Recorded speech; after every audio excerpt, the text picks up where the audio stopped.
Hello everyone, this is Mansi. Welcome back to the channel. So now we are doing the exercise of chapter number 13. This is question number 5. इस type के question exam में आते हैं. This is an important question.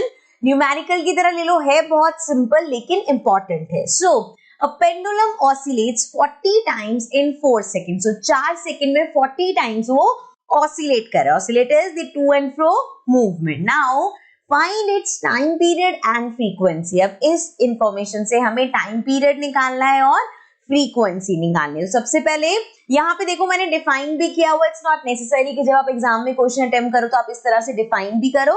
मैंने इसलिए किया कि आपको अच्छे से बेटर अंडरस्टैंडिंग हो सके.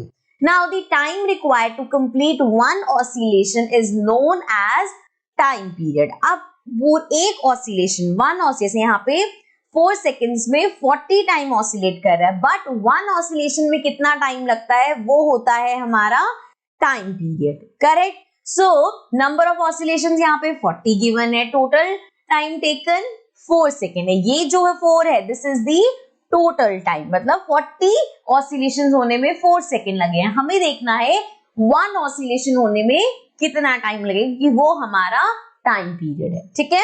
So time period equals to time taken in one oscillation. So formula कैसे बनेगा, इसमें ऐसा भी नहीं आपको फॉर्मूले याद रखने पड़ेंगे. अगर आपको डेफिनेशन पता है, आपको ये पता है क्या होता है, तो फॉर्मूलाज अपने आप बन जाएंगे. जैसे टाइम पीरियड निकालना है हमें पता है ये होता है टाइम एक ऑसिलेशन कंप्लीट होने में. सो सिंपल, हमें टोटल टाइम दे रखा है, नंबर ऑफ ऑसिलेशन दे रखे है, उसको डिवाइड कर दोगे तो वन ऑसिलेशन का टाइम आ जाएगा. ठीक है.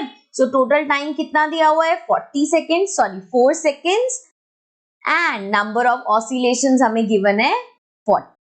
ठीक है. अब इसको सॉल्व करेंगे तो ये हो गया जी 1/10, या फिर I can write it as 0.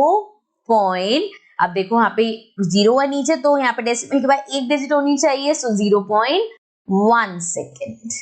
ठीक है.